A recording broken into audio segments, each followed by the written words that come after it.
정책 인터뷰, 이번엔 민주당 총괄선거대책본부 전략자문단장을 맡고 계신 최재성 전 청와대 정무수석과 대선 판세 분석해 보겠습니다. 수석님 어서 오세요. 안녕하세요. 대선까지 이제 19일 남았습니다. 현재 판세는 좀 어떻게 읽고 계세요? 이재명 후보의 소위 말해서 이제 압도적인 독주 체제, 그런 상황에서 이제 우여곡절을 거쳐서 김문수 후보가 이제 뭐 후보 탈환이라고 표현을 하는데, 네. 이제 국민의힘 후보로 되면서 김문수 후보의 지지율 이런 것들이 조금 이렇게 높아지고 있는 네. 이런 양상. 뭐 일부에서 그걸 뭐 추격이 되고 있다 뭐 이러는데요. 이 흩어졌던 또 분열됐던 이런 이제 지지층, 보수 지지층들을 결집하고 있는 과정, 이렇게 좀 해석되어지는 것들이 맞다고 봅니다. 이준석 후보에 대해서는 어떠세요? 이준석 후보는 뭐 사실은 이제 놀랍다고 하지 않을 정도로 이제 정말로 이 양당 후보가 아니고 젊은 사람이 또 개혁신당이라는 아주 조그만 정당에서 단기 필마처럼 이제 출마를 한 건데 뭐 두 자릿수는 안 되지만 하여튼 한 자릿수 중후반대 지지율을 자연스럽게 이제 확보하고 있는. 그래서 그게 만약에 이게 이준석이라는 정치인을 모르는 상태에서 이렇게 짠 등장해서 했으면 엄청난 지지율이거든요. 네. 또 아마 대선이 이제 선거일에 가까워질수록 조금 더 높아질 가능성, 그리고 최종 득표율도 지금보다는 조사상의 지금 수치보다는 조금 더 많이 나올 가능성이 저는 크다고 봅니다. 이제 20일도 채 남지 않았습니다. 이 관전 포인트나 변수 뭘로 보세요?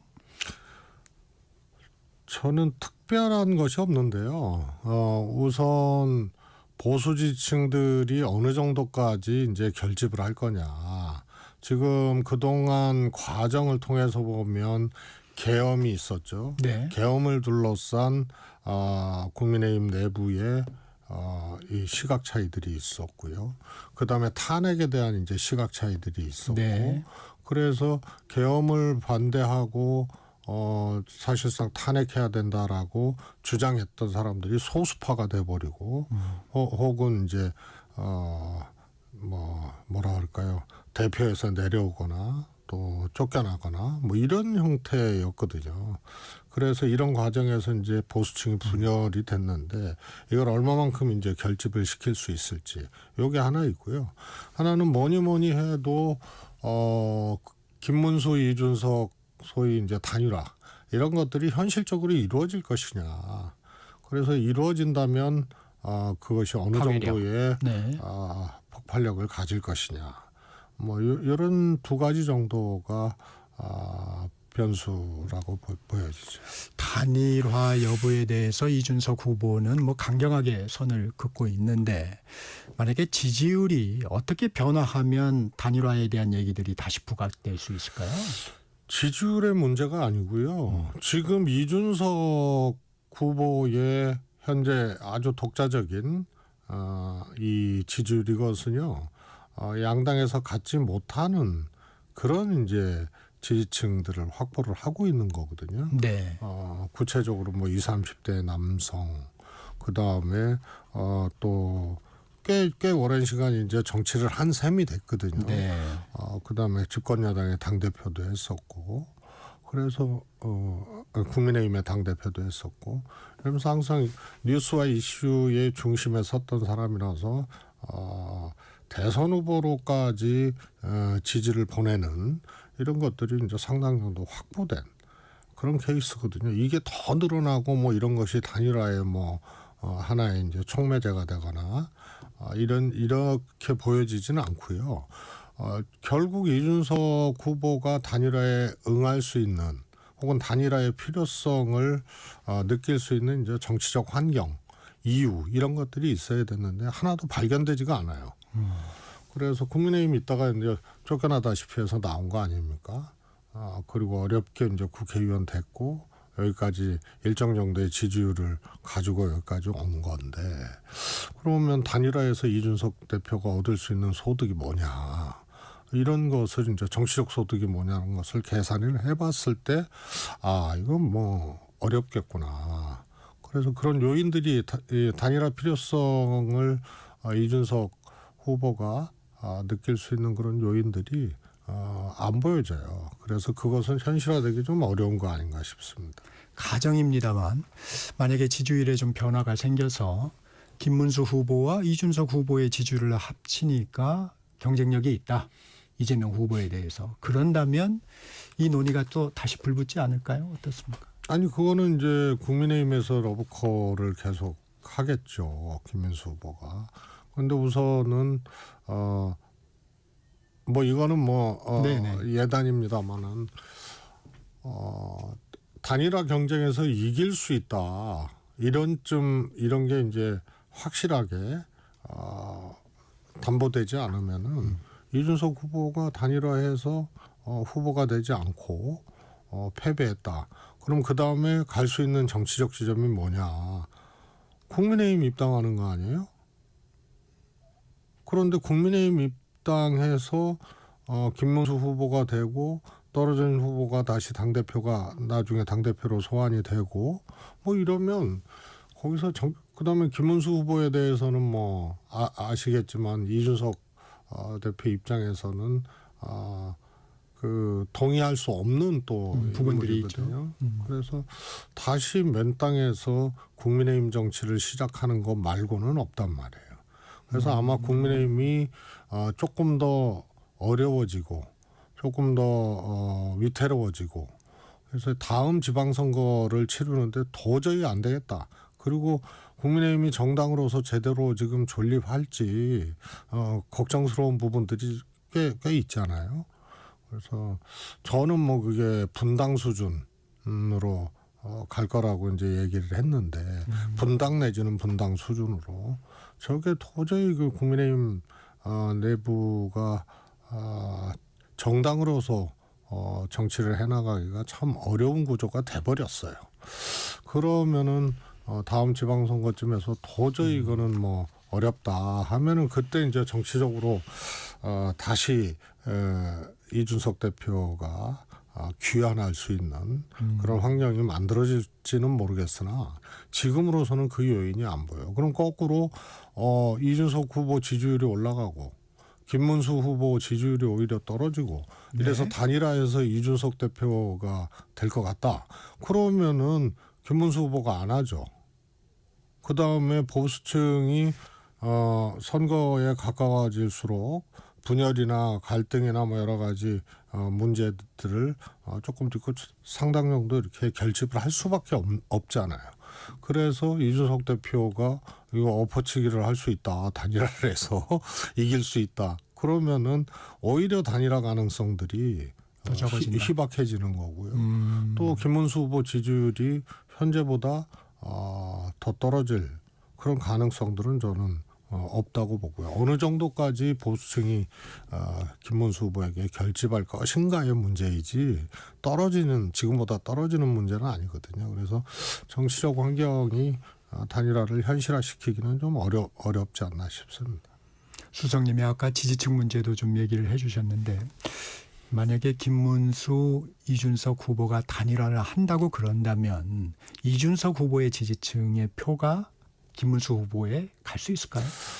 뭐 제가 알고 있기로는 이렇게 대략 이제 추정 내지는 가정을 한 추적이죠. 보면 한 6대4 정도로 갈리는 것 같아요.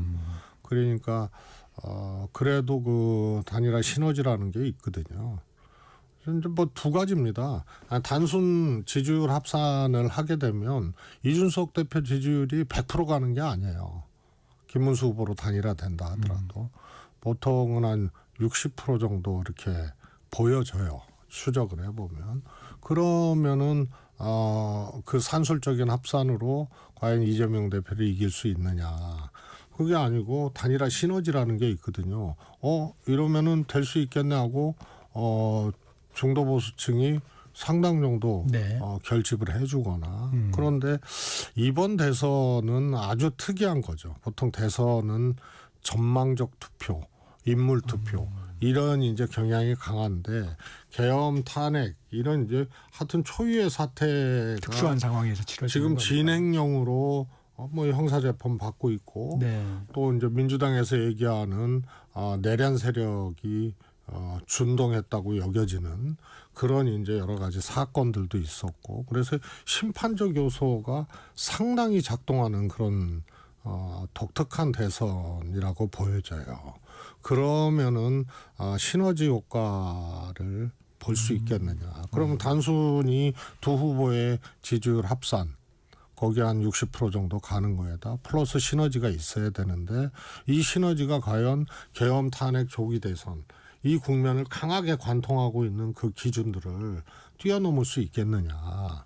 그런 점에서는 제가 보기엔 단일화를 가자 하더라도 그것이 하나의 보수층의 승리로 연결되어지기는 어렵다. 이렇게 보여집니다. 한계를 좀 보시는군요. 국민의힘 당내에서 윤석열 전 대통령에 대한 탈당 요구가 좀 확산되는 분위기입니다. 윤 대통령의 측근 그룹에서 곧 결단할 것이다. 뭐 이런 얘기도 나옵니다. 이 부분은 좀 어떻게 보세요? 뭐 하면은 스스로 탈당이고요. 아마 출당을 만약에 시킨다. 그러면 이제 또 내홍이 있는 거죠. 그래서 윤석열 전 대통령은 완전히 국민의힘에서 버리거나 혹은 오히려 우리를 이렇게 만들었다라고 해서 정치적으로 그야말로 공격을 하거나 이런 게 아닙니다. 그래서 그렇게 주장해 왔던 사람들은 소수파가 돼버린 그런 상황이고요. 지금 김문수 후보가 필요성에 의해서 정치적 필요에 의해서 계엄에 대해서 사과는 했습니다만 네. 그거는 뭐 외상값도 못 갚은 거거든요. 진작했어야 될 거를 그다음에 선거 때문에 저거 뭐 사과 정도 했다. 뭐 이런 정도라서 전혀 효과가 없는 건데요. 출당을 시킨다고 효과가 있겠느냐. 또 출당을 둘러싼 양론들이 국민의힘에서 이제 존재를 할 거기 때문에 그 다음에 이제 그걸 떠나서 지지층들 김문수 후보를 지지하겠다고 뽑겠다고 하는 사람들 내에서도 또 이견들이 발생을 하는 거거든요. 그래서 아마 출당을 시키는 것 자체가 최소한 윤석열 전 대통령 지지자들은 상당 정도 거기에 대해서 반발을 할 거 아니에요. 그래서 이런 것들이 쉽지 않은데 가령 출당을 시킨다 하더라도 과연 대통령 선거에서 어떤 효과를 거둘 수 있을지 안 해왔던 사람들이 특히 김문수 후보 같은 경우는 어떻게 보면 옹호하고 꼭돈 문수라는 게 국회에서 계엄 사과라고 네. 국회의원들한테 민주당 의원이 얘기하니까 전부 일어서서 사과를 머리를 숙였는데 김문수 후보만 앉아 있었잖아요. 그런 후보가 뭐 선거 때문에 입장을 바꿔서 이런저런 뭐 출당이든 뭐 사과든 이런 걸 한다고 한들 그것들이 진심으로 읽혀지지 않기 때문에요. 오히려 이제 분열의 요소로 보수층 분열의 요소로 좀 작동할 가능성이 크죠. 출당은. 예, 그렇기 때문에 쉽지 않고요. 한다 하더라도 효과는 없을 것이다. 그래서 김문수 후보가 자꾸 멈칫거리고 주저주저 하는 건가요? 네, 뭐 도리가 아니다라는 얘기를 한 거 아니에요. 윤석열 대통령을 출당시키는 거는. 그러면은 저 생각해 볼 수 있는 게 자진 탈당인데요. 네. 윤 대통령이 워낙 뭐 상상 밖의 일을 현실화시키는 분이라서요. 정상적으로면은 본인이 탈당을 해야죠. 그런데 뭐 그에 대해서 정상적으로 생각할 수 없는 분이라서 그건 뭐 어떻게 할지는 모르겠어요. 김용태 비대위원장 오늘 임명이 됩니다. 김용태 비대위원장의 사과 또 상식적 수준에서 김문수 후보가 얘기하도록 준비하겠다. 뭐 이런 얘기하는데 이 김용태 비대위원장이 되면서 부는 새로운 어떤 변화 분위기 이건 어떻게 평가하세요? 저는 없다고 보고요. 왜냐하면 통상 비대위원장이 포커싱을 받거나 메시지나 이 주장에 하나의 이제 무게가 실리고 이러려면은요 보통 선거에 패배한 다음에 비대위원장이 되거나 혹은 선거 전에 깜짝 놀랄 만한 가령 이준석 당대표가 될 때 대선 전이었거든요. 그건 이변 중에 이변이었잖아요. 그러면서 대선을 치르는데 상당한 도움이 됐던 대표예요. 이준석 대표가. 그런 젊은 사람들이 비대위원장 내지는 대표가 될 때는 선거에서 패배했거나 또 선거를 치르기 전에 대표가 되거나 이러면은 이게 포커싱이 가요. 그런데 지금 자기들끼리 후보 교체 사건 뭐 이런 걸 거치면서 권영세 비대위원장이 사퇴하고 공식 선거 운동이 시작된 후에 비대위원장이거든요. 그럼 여기에 주인공은 후보예요. 대선은. 그래서 김문수 대선 후보가 국민의힘 후보가 주연이고 비대위원장은 후보가 대통령 후보가 있는 상태에서 비대위원장은요. 일단은 포커싱을 받기가 좀 어렵고요. 그다음에 저는 오히려 마이너스 요소들이 있다고 봐요. 젊은 비대위원장. 예. 지금 굉장히 지금 어려울 거예요. 김문수 후보에게 예를 들어서 전향적인 어떤 메시지를 요구하거나 이런 태도를 요구하거나 이런데 이게 안 받아들여지거나 이럴 수도 있는 거고요. 그래서 워낙 생각 차이가 큰 후보와 비대위원장이기 때문에 이게 이제 조율되기가 좀 쉽지 않을 겁니다. 그렇게 되면은 맹탕이거나 아니면은 또 이제 갈등으로 비춰지거나 이런 둘 중에 하나이기 때문에 제가 보기에는 그게 효과가 없다고 보고요.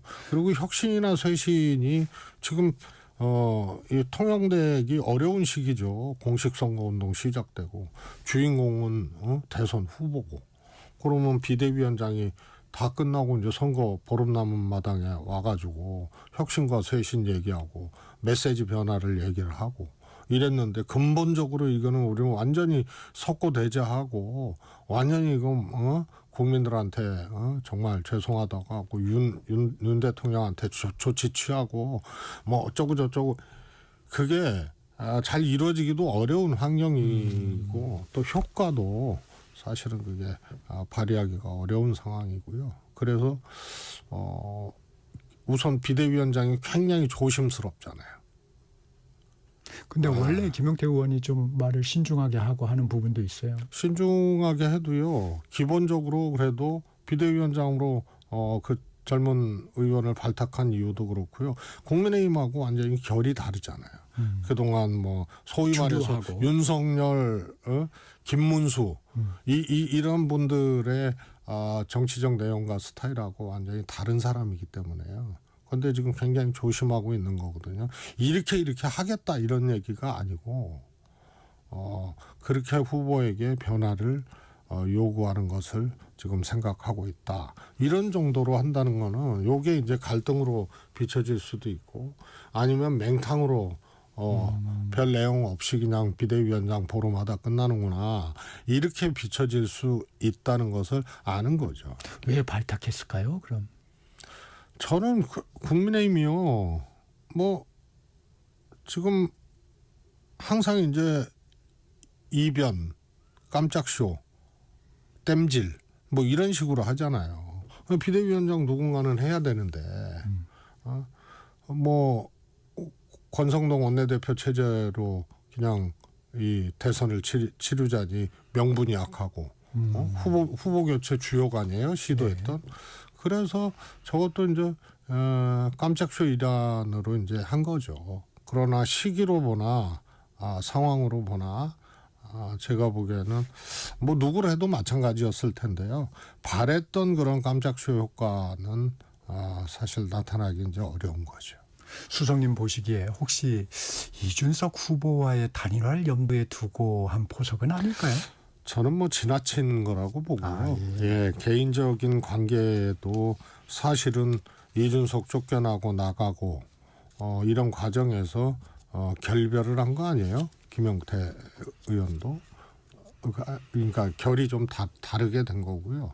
그 다음에 그런 어떤 것을 염두에 두고 할 정도로 단일화라는 것이 정치적 무게나 이런 것들이 그렇게 가벼운 사안들이 아니거든요. 이 김문수 후보에 대해 한동훈 전 대표는 3가지 요구 사항을 내걸고 있습니다. 선대위 참여에 좀 적극적이지 않습니다. 결국은 들어올 걸로 보신다고요? 네네, 그렇습니다. 이제 국민의힘 정치를 그만두지 않는 한은 안 할 수가 없는 거죠. 김문수 후보에 대한 시비나 과정에 어떤 일이 있었던 간에 거기에 대한 자기 감정 내지는 생각이나 이런 것이 있다선 치더라도 국민의힘에서 정치를 할 사람이면은 대선에서 김문수에 대한 판단 여부를 떠나서 대선을 치르는데 아무것도 안 했다. 그리고 선대위 거절을 했다. 그러면은 정치를 그만두지 않으면은 그렇게 하기 어려운 거죠. 이 명분이 좀 있어야 될 거 아니에요. 명분이 뭐가 있어요? 요구 사항을 좀 내걸었는데 김문수 후보가 받았다라든가. 저는 그러지는 않을 것 같아요. 그게 지금 보름 남은 선거에서 이제 전제는 한동훈이 정치를 그만두지 않고 계속한다. 보수 정치를 한다는 이제 입장하에 전제하에 보자면 그런 지금 상황에서 그런 전제 조건을 걸고 뭐 해서 되느니 안 되느니 이게 무슨 후보단이라도 아니고 그래서 이런 거 아니에요? 보수층 입장에서는 이겨야 된다. 그러기 때문에 보태야 된다. 이건데 여기에 이런저런 조건을 걸고 하느니 마느니 한다는 것 자체가 제가 보기엔 한동훈 전 대표한테는 실이 더 많은 거죠. 그래서 아마 합류를 하게 되면 그냥 전격적으로 할 겁니다. 유승민 전 의원은 어떻습니까? 뭐 저는 일단 그 양반은 출마를 경선에 이제 참여를 안 했잖아요. 네. 그래서 아마 제가 보기에는 지금 좀 도와달라고 얘기를 한 모양이에요. 근데 좀 고민해 보겠다 이 정도 수준인데. 거기도 마찬가지죠. 거기도 근데 이제 유승민 전 의원 같은 경우에는요. 사실 정치에 대해서 한다 만다 막 이런 이제 곡절들이 있었잖아요. 네. 그러다가 경기도지사로 출마한다 그랬는데 윤석열 이 대통령이 보낸 자객이 있었어요. 김은혜. 그래서 경선에서 이제 다 된 것에 자객이 나타나서 경선에서 지게 되고, 근데 그 전에 이제 정치 그만둔다고 얘기를 했거든. 그 뒤로 또 그만둘 거라고들 생각을 했죠. 그랬는데 이번에 또 좌절을 하게 되고, 그래서 아마 한동훈 전 대표하고는 조금 입장이 다를 거예요. 안 할 수도 있다. 수석님 나오셨으니까 이것도 여쭤보겠습니다. 민주당 주도로 어제 공직선거법상 허위사실 공표 부분의 조건에서 행위 부분을 삭제하는 개정안을 국회 법사위에서 의결을 했어요. 이게 이제 이게 본회의에서 통과가 되면 이재명 후보가 면소가 되는 법안인데 이런 부분의 법안 통과 어떻게 보십니까? 통과는 아니죠. 법안이 이제 상임위에서 의결된 거 어떻게 보십니까? 저는 그게요. 어떤 정치적인 어떤 해석이 있든 간에 사실은 굉장히 고쳐야 될 법이거든요.